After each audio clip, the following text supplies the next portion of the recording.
ಶಿರಸಿ ನಗರದ ಪೂಗಾ ಭವನದಲ್ಲಿ ಶಿರಸಿ ತಾಲೂಕಾ ಕಾರ್ಯನಿರತ ಪತ್ರಕರ್ತರ ಸಂಘದಿಂದ ನೀಡಲಾಗುವ ಮಾಧ್ಯಮ ಶ್ರೀ ಪ್ರಶಸ್ತಿಯನ್ನು ಹಿರಿಯ ಪತ್ರಕರ್ತರಾದ ರಾಘವೇಂದ್ರ ಬೆಟ್ಟಕೊಪ್ಪ ಅವರಿಗೆ ಪ್ರದಾನ ಮಾಡಲಾಯಿತು. ಪೂಗಾ ಭವನದಲ್ಲಿ ಶಿರಸಿ ತಾಲೂಕಾ ಕಾರ್ಯನಿರತ ಪತ್ರಕರ್ತರ ಸಂಘದಿಂದ ಹಮ್ಮಿಕೊಂಡಿದ್ದ ಮಾಧ್ಯಮ ಶ್ರೀ ಪ್ರಶಸ್ತಿ ಪ್ರದಾನ ಸಮಾರಂಭವನ್ನು ಸಂಸದರಾದ ವಿಶ್ವೇಶ್ವರ ಹೆಗಡೆ ಕಾಗೇರಿಯವರು ಉದ್ಘಾಟಿಸಿದರು. ಬಳಿಕ ಮಾತನಾಡಿದ ಅವರು, ಯುವ ಪತ್ರಕರ್ತರು ಬ್ರೇಕಿಂಗ್ ನ್ಯೂಸ್ ಗಡಿಬಿಡಿಯಿಂದ ಹೊರಬಂದು ಅಧ್ಯಯನಶೀಲತೆ ಅಳವಡಿಸಿಕೊಳ್ಳಬೇಕು. ರಾಷ್ಟ್ರದ ಬೆಳವಣಿಗೆಗೆ ಮಾಧ್ಯಮದ ಕೊಡುಗೆ ಅಪಾರವಾಗಿದೆ. ರಾಜ್ಯ ಮಟ್ಟದ ಪತ್ರಿಕೋದ್ಯಮಕ್ಕೆ ಉತ್ತರ ಕನ್ನಡ ಜಿಲ್ಲೆಯ ಕೊಡುಗೆ ಬಹಳಷ್ಟಿದೆ. ನಮ್ಮಲ್ಲಿ ಸ್ವಾತಂತ್ರ್ಯ, ಸ್ವಾವಲಂಬನೆ ಕಿಚ್ಚು ಹಚ್ಚಿದ್ದು ಮಾಧ್ಯಮ ಎಂದು ಹೇಳಿದರು.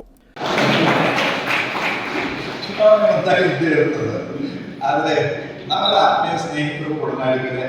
ಹಾಗಾಗಿ ನಾವೆಲ್ಲ ಒಟ್ಟಿಗೆ ಬರೋದಕ್ಕೆ ಎಲ್ಲ ಜೋಡಿಸಿದೀವಿ ಅಂತೆಲ್ಲ ಹೇಳಿದ ಮೇಲೆ ನಾನು ರಾತ್ರಿ ತಲುಪಿಕೊಂಡೆ.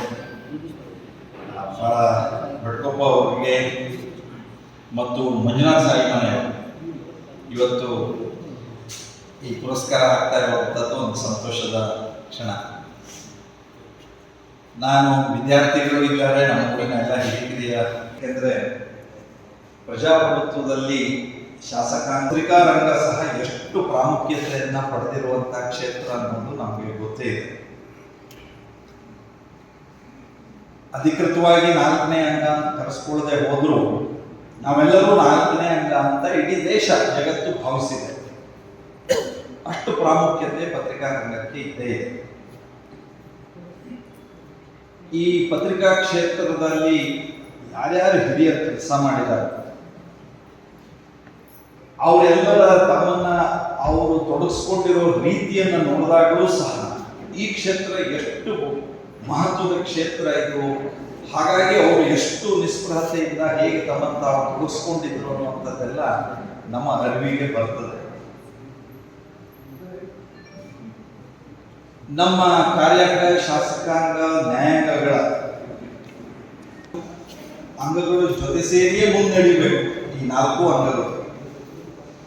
ಆದರೆ ನಾವು ವಿಶ್ಲೇಷಣೆ ಮಾಡುವಾಗ, ನಾವೇ ಕೂತ್ಕೊಂಡು ಹತ್ತೆ ಹೊಡೆಯುವಾಗ, ಮಾತಾಡುವಾಗ ಶಾಸಕಾಂಗ ತಪ್ಪು ಮಾಡಿದರೆ, ಕಾರ್ಯಾಂಗ ತಪ್ಪು ಮಾಡಿದರೆ, ನ್ಯಾಯಾಂಗ ತಪ್ಪು ಮಾಡಿದರೆ,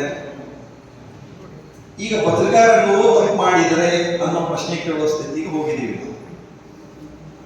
ಯಾರು ಸರಿ ಮಾಡಬೇಕಾಗಾದ್ರೆ ಈ ವ್ಯವಸ್ಥೆಯನ್ನ, ಆದರ್ಶಗಳ ಕುಸಿತ, ಮೌಲ್ಯಗಳ ಕುಸಿತಗಳನ್ನ ನಾವೇನು ಒಟ್ಟು ಸಮಾಜದಲ್ಲಿ, ರಾಷ್ಟ್ರದಲ್ಲಿ ಕಾಣ್ತಾ ಇದ್ದೇವೋ ಸರಿ ಮಾಡೋರು ಯಾರು? ಇದೆಲ್ಲ ಚರ್ಚೆಗೆ ಸಾಕಷ್ಟು ಸಲ ಒಳಪಟ್ಟಿರೋದು. ನಾನು ಯಾವುದೋ ಹೊಸ್ತಾ ಇರ್ತೇನೆ.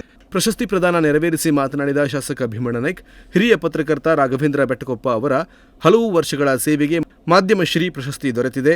ಅದರಂತೆ ಸದಾ ಕ್ರಿಯಾಶೀಲರಾಗಿರುವ ಮಂಜುನಾಥ ಸಾಯಿಮನೆ ಅವರಿಗೆ ಗೋಲ್ಡನ್ ಪೆನ್ ಪುರಸ್ಕಾರ ದೊರೆತಿರುವುದು ಸಂತೋಷದ ಸಂಗತಿ ಎಂದು ಹೇಳಿದರು.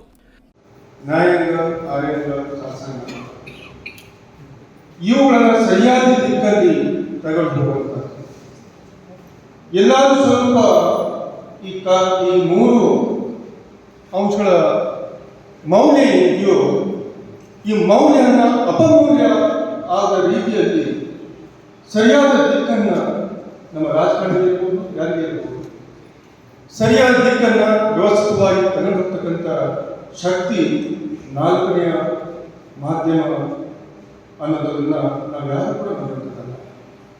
ಆ ರೀತಿಯಲ್ಲಿ ಈ ದೇಶದಲ್ಲಿರ್ತಕ್ಕಂಥ ವ್ಯವಸ್ಥೆ ಇದೆಯೋ ಅದು ಸರಿಯಾದ ರೀತಿಯಲ್ಲಿ ತಗೊಂಡೋಗ್ತಕ್ಕಂಥ ವ್ಯವಸ್ಥೆ ಇವತ್ತು ನಮ್ಮ ದೇಶಕ್ಕೆ ಸ್ವತಂತ್ರ ಬರುವ ಪೂರ್ವದಲ್ಲಿ ಸ್ವತಂತ್ರ ಸಂಗ್ರಾಮದಲ್ಲಿ ಸಾಕಷ್ಟು ವಿಷಯಗಳನ್ನು ಬಿತ್ತರಿಸುವುದರ ಮುಖಾಂತರ ಸಂಘಟನೆಗೆ ಹೆಚ್ಚನ್ನು ಒತ್ತು ಕೊಟ್ಟಿರ್ತಕ್ಕಂಥ ಪತ್ರಿಕಾ ಮಾಧ್ಯಮವನ್ನು ನಾವು ಯಾರು ಕೂಡ ನೋಡಿರ್ತಕ್ಕಲ್ಲ. ಅಂದಿನಿಂದ ಇಂದಿನವರೆಗೂ ಕೂಡ ದೇಶದಲ್ಲಿರ್ಬೋದು, ರಾಜ್ಯದಲ್ಲಿರ್ಬೋದು, ಜಿಲ್ಲೆಯಲ್ಲಿರ್ಬೋದು, ಅದರಲ್ಲೂ ಕೂಡ ನಮ್ಮ ಶಿರಸಿ ತಾಲೂಕಲ್ಲಿ ಇರ್ತಕ್ಕಂಥ ಪತ್ರಿಕಾ ಸ್ನೇಹಿತರು ನಾನು ಎಲ್ಲೇ ಹೋದರೂ ಕೂಡ ಬಹಳ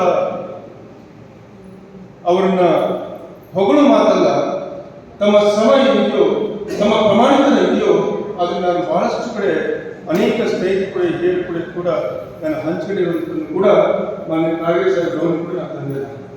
ಅಂತ ಒಂದು ವ್ಯವಸ್ಥಿತವಾಗಿ ಯಾವುದೇ ಒಂದು ವ್ಯಕ್ತಿಗಳಿಗೆ ಅಂಟದ ರೀತಿಯಲ್ಲಿ ಈಗ ಅನೇಕ ವಿಚಾರ ಪ್ರಸ್ತಾವ ಕಾರ್ಯನಿರತ ಪತ್ರಕರ್ತರ ಸಂಘದ ಜಿಲ್ಲಾಧ್ಯಕ್ಷ ಜಿ ಸುಬ್ರಾಯ ಭಟ್ ಬಕ್ಕಳ ಮಾತನಾಡಿ, ಇಂದಿನ ಕಾಲದಲ್ಲಿ ಓದುವಿಕೆ ಕಡಿಮೆಯಾಗಿದ್ದು ಇದು ಕಳವಳಕಾರಿಯಾದ ಸಂಗತಿಯಾಗಿದೆ. ಪ್ರತಿಯೊಂದು ರಾಜಕಾರಣಿಗಳು ಪತ್ರಕರ್ತರಿಗೆ ಕಾಯುತ್ತಿದ್ದರು. ಇಂದು ಈ ಪ್ರಕ್ರಿಯೆ ನಿಂತು ಹೋಗಿದೆ. ಸಮಾಜಕ್ಕೆ ನಾವು ನೀಡಬೇಕು ಎಂಬುದನ್ನು ಮನಗಂಡಾಗ ಪತ್ರಿಕಾರಂಗ ಸರಿಯಾದ ದಾರಿಯಲ್ಲಿ ನಡೆಯಬಲ್ಲದು ಎಂದರು. ರಾಘವೇಂದ್ರ ಬೆಟ್ಟಕೊಪ್ಪ ಅವರು ಜಿಲ್ಲೆಯ ನಾಡಿಮಿಡಿತವನ್ನ ಸೂಕ್ಷ್ಮವಾಗಿ ಅರಿತ ಪತ್ರಕರ್ತರಾಗಿದ್ದು, ಜಿಲ್ಲೆಯ ಆಗು ಹೋಗುಗಳ ಬಗ್ಗೆ ಧ್ವನಿಯಾಗಿ ತಮ್ಮ ಪತ್ರಿಕೋದ್ಯಮದ ವೃತ್ತಿಯನ್ನ ನಿರ್ವಹಿಸುತ್ತಿದ್ದಾರೆ.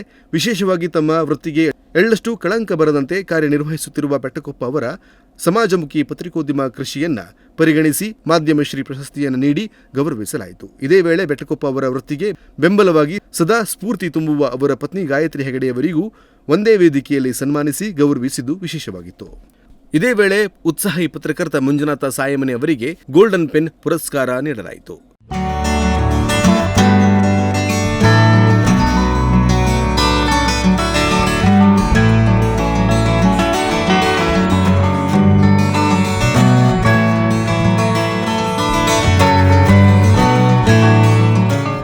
ಪ್ರಶಸ್ತಿ ಸ್ವೀಕರಿಸಿ ಮಾತನಾಡಿದ ರಾಘವೇಂದ್ರ ಬೆಟ್ಟಕೊಪ್ಪ ಅವರು ಪತ್ರಕರ್ತರು ವರದಿಗಾರಿಕೆ ಜೊತೆಗೆ ಸಾಹಿತ್ಯ, ಸಾಂಸ್ಕೃತಿಕ ಹಾಗೂ ಸಾಮಾಜಿಕ ಚಟುವಟಿಕೆಗಳಲ್ಲಿ ಗುರುತಿಸಿಕೊಂಡಾಗ ಸಮಾಜದಲ್ಲಿ ಶಾಶ್ವತವಾಗಿ ನೆಲೆ ನಿಲ್ಲಲು ಸಾಧ್ಯ. ಯುವ ಪತ್ರಕರ್ತರು ಅಧ್ಯಯನಕ್ಕೆ ಹೆಚ್ಚು ಮಹತ್ವ ನೀಡಬೇಕು ಎಂದು ಹೇಳಿದರು. ಅವಾಗ ಈಶ್ವರ್ ದೇವರು ಅವರು ಹೇಳಿದ್ದಾರೆ. ನಂತರ ETV ಕನ್ನಡ ಸರಿಗಳ ಸೂರ್ಯ ಅಂತ ಅವರು ಗೋಪಾಲ್ ವಾಜಪೇಯಿ ಅವರೆಲ್ಲ ETV ಕನ್ನಡ ಹೈದರಾಬಾದ್ ರಾಮೋಜಿ ಫಿಲ್ಮ್ ಸಿಟಿಯಲ್ಲಿತ್ತು. ಅಲ್ಲಿ ಕೆಲಸ ಮಾಡಿ ತಂದೆಗೆ ಆರಾಮಿಲ್ಲ ಅಂತ ಊರಿಗೆ ಬಂದೆ. ಅಲ್ಲಿಂದ ಉಷಾಕಿರಣ ಮತ್ತು ಜನಾಂತರಂಗ ಕಳೆದ 17 ವರ್ಷಗಳಿಂದ ಉದಯವಾಣಿಯಲ್ಲಿದ್ದೇನೆ.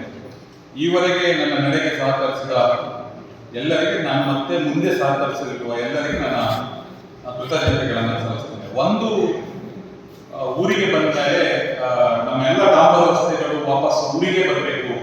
ಇಲ್ಲಿಯ ಡಾಂಬರ್ ರಸ್ತೆಗಳ ಬೆಂಗಳೂರು ಮಹಾನಗರಗಳು ಸೇರ್ತಾ ಇದ್ದಾವೆ. ವಾಪಸ್ ನಮ್ಮೂರಿಗೆ ನಮ್ಮ ಹಳ್ಳಿ ತಪ್ಪೋದು ಹೇಗೆ ಅನ್ನೋ ಒಂದು ಆಲೋಚನೆಯಲ್ಲಿ ನನ್ನ ಕೆಲಸಗಳನ್ನು ಆರಂಭಿಸಿದೆ. ಅದಕ್ಕೆ ನನಗೆ ಬೆಂಬಲವಾಗಿ ನಿಂತಿದ್ದು ಕೃಷಿ ಮತ್ತು ಸಾಹಿತ್ಯ, ಅದ್ರ ಜೊತೆಗೆ ಸಾಂಸ್ಕೃತಿಕ. ಯಾವ ಪತ್ರಕರ್ತ ನಾನು ಅಂದ್ಕೊಂಡಾಗೆ ಸಾಹಿತ್ಯ ಮತ್ತು ಕೃಷಿ ಸಾಂಸ್ಕೃತಿಕ ಜೊತೆಗೆ ಕೆಲಸ ಮಾಡ್ತಾನೆ, ಅವನು ತನ್ನ ಪತ್ರಿಕೆಗಿಂತ ಮುಂದೆ ನಿಲ್ಲಲಿಕ್ಕೆ ಸಾಧ್ಯ ಆಗ್ತದೆ. ನಾನು ಮುಂದೆ ಇದ್ದೀನಿ ಅಂತ. ಈ ಸಮಾರಂಭದಲ್ಲಿ ಶಾಸಕ ಹಾಗೂ ಕೆಡಿಸಿಸಿ ಬ್ಯಾಂಕ್ ಅಧ್ಯಕ್ಷ ಶಿವರಾಮ್ ಹೆಬ್ಬಾರ್, ತಾಲೂಕಾ ಕಾರ್ಯನಿರತ ಪತ್ರಕರ್ತರ ಸಂಘದ ತಾಲೂಕಾಧ್ಯಕ್ಷ ಸಂದೇಶ್ ಭಟ್ ಬೆಳಖಂಡ, ನಗರಸಭೆ ಅಧ್ಯಕ್ಷೆ ಉರ್ಮಿಳಾ ಮಾದನಗೇರಿ ಉಪಸ್ಥಿತರಿದ್ದರು. ಗಾಯಕಿ ರೇಖಾ ಸತೀಶ್ ಭಟ್ ಪ್ರಾರ್ಥಿಸಿದರು. ಸ್ವರ್ಣಮಲಿ ಶ್ರೀಗಳ ಶುಭ ಸಂದೇಶವನ್ನ ಪ್ರವೀಣ್ ಹೆಗಡೆ ವಾಚಿಸಿದರು. ಸಂಘದ ಉಪಾಧ್ಯಕ್ಷ ವಿನೂತ ಹೆಗಡೆ ಸ್ವಾಗತಿಸಿದರು. ರವಿ ಹೆಗಡೆ ಗಡಿಹಳ್ಳಿ ಸನ್ಮಾನ ಪತ್ರ ವಾಚಿಸಿದರು. ಸಂಘದ ಕಾರ್ಯದರ್ಶಿ ಕೃಷ್ಣಮೂರ್ತಿ ಕೆರೆಗೆದ್ದೆ ನಿರೂಪಿಸಿದರು. ಶಿವಪ್ರಸಾದ್ ಹಿರೇಕೈ ವಂದಿಸಿದರು. ಈ ಸಮಾರಂಭಕ್ಕೆ ಎಂಎಂ ಕಲಾ ಮತ್ತು ವಿಜ್ಞಾನ ವಿದ್ಯಾಲಯದ ಪತ್ರಿಕೋದ್ಯಮ ವಿಭಾಗ ಸಹಯೋಗ ನೀಡಿತು. ಒಂದು ಅಚ್ಚುಕಟ್ಟಾದ ಕಾರ್ಯಕ್ರಮಕ್ಕೆ ಪೂಗ್ ಭವನ ಹಾಗೂ ನೆರೆದಿದ್ದ 250ಕ್ಕೂ ಅಧಿಕ ಓದುಗರು ಸಾಕ್ಷಿಯಾಗಿದ್ದರು. ಸಿದ್ದಾಪುರ, ಯಲ್ಲಾಪುರ, ಹುಬ್ಬಳ್ಳಿ, ಕುಮಟಾದಿಂದಲೂ ಓದುಗರು ಸಮಾರಂಭಕ್ಕೆ ಆಗಮಿಸಿದ್ರು. Nudisiri news desk, Sirsi.